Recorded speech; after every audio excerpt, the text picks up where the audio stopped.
In this tutorial, we'll be discussing electron configurations of ions. The quantum mechanical calculations show us that an atom with 8 valence electrons should be unreactive, meaning that this atom is very stable. The noble gases have 8 valence electrons and are all very stable and unreactive, with the exception of helium, which only has 2 valence electrons, but that fills its valence shell. So the full shell idea with the 8 valence electrons. If a full shell look implies stability, then elements having either one more electron, such as the alkali metals, or one less electron, such as the halogen, should be predicted to be very reactive. And indeed, that's what happens. Halogens with 7 valence electrons are the most reactive of the nonmetals. They want to gain one more electron to form anions. Alkali metals with one more electron than the preceding noble gas are the most reactive of the metals, and they lose one electron to form cations. Electrons are removed and added to the valence shell. Remember, there's 2 sets of electrons: the nucleus, then the electrons surrounding it. The electrons at the very, very outermost shell are the valence shell electrons. Everything in the middle are called the core. Valence shell is the outermost energy level that an atom's electrons occupy. Electrons in the valence shell are referred to as the valence electrons. Metals tend to form cations, and remember, we have a squiggly line here that goes down the periodic table. To the left of that are the metals. They form cations. Cations are elements having fewer electrons than protons. Cations are positively charged atoms as a result. Anions are to the right of the squiggly line. Those are nonmetals tend to form anions. Anions are elements that have more electrons than protons, meaning that they're going to be negatively charged. So to the left are the metals, and they lose electrons. To the right are nonmetals, and those gain electrons. These are cations, and these are anions. And this should all be a review for you at this point. So let's look at what this does to the electron configuration. The S column, we're looking at here, electron configurations are broken, the periodic table is broken down by blocks according to electron configurations. This is the S block, which meaning this row ends in S1, this row ends in S2. For instance, beryllium is 1s2, 2s2. This one, 1s2, 2s1. This block over here, excluding helium, is the P block, meaning that those elements, electron configurations, end in P. The ones in the middle are the D blocks, and the ones at the bottom are the F blocks. So when we focus on the S block, 1A, which is alkali metals, and 2A, which are alkaline earth metals, lose their S valence electrons. So if we look at magnesium, magnesium is element 12, meaning it has 12 electrons as well if it's neutral. Notice I always say if it's neutral. That's because if it has a charge, the electrons change. So here's our alpha chart. Let's fill it in a little bit so that way we know where to end. Alright, so following the arrows down, 1s2, 2s2, 2p6, follow that arrow down, 3s2.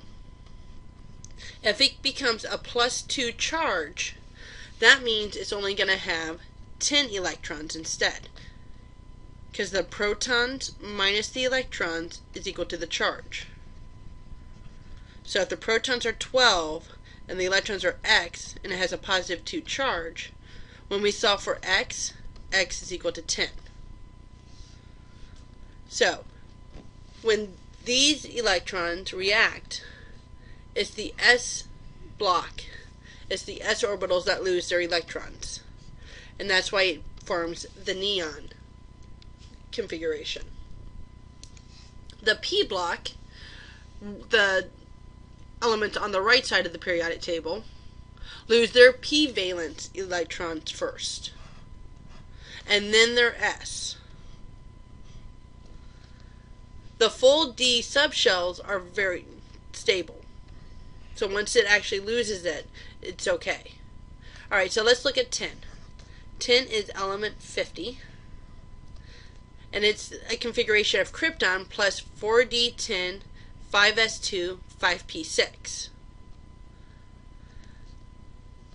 If it has a plus 2 charge, those p orbitals go away first to be 4d10, 5s2.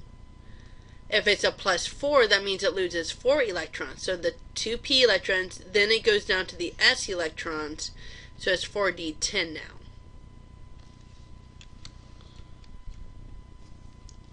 The d block elements, which are the ones in the middle, lose their s valence electrons first, then their d electrons.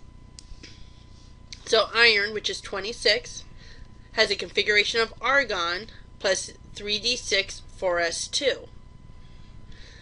Notice when we do the Aufbau principle and it fills,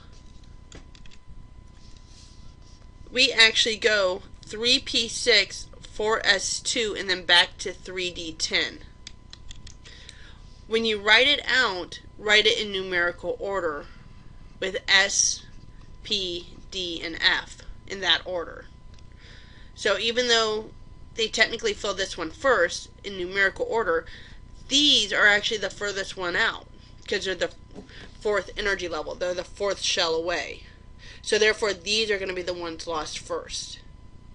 So if iron forms a plus 2 configuration, those 4s2, those 2 electrons in 4s2 will go away to just be 3d6 now.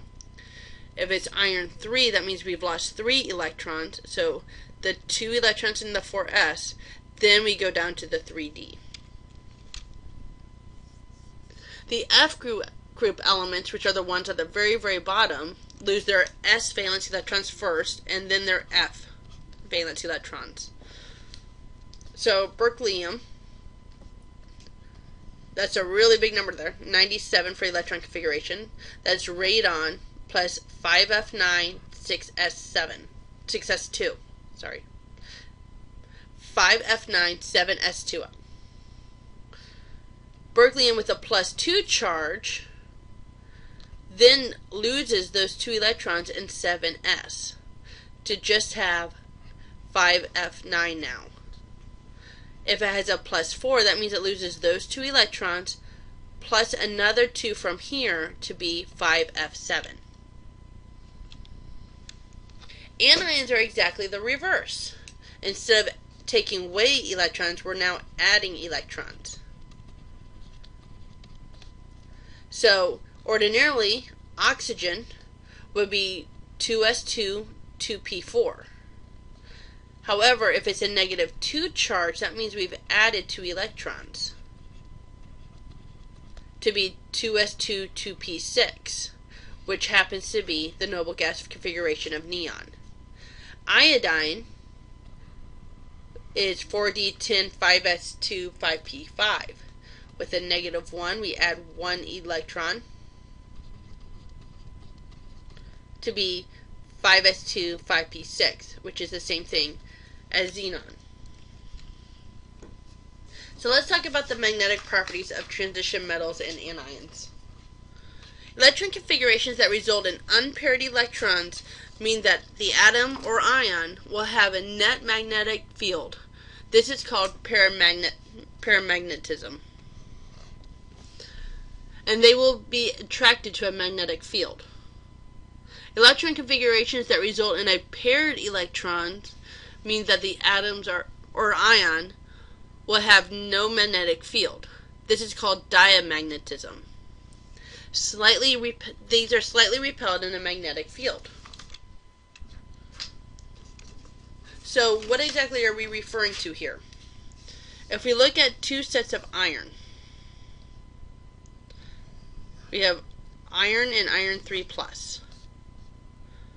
Once we lose 3 electrons, those 2 on the top and 1 more from the D group, actually be the one going the opposite direction, we have all unpaired electrons. If there are any unpaired electrons here, it's going to be paramagnetic.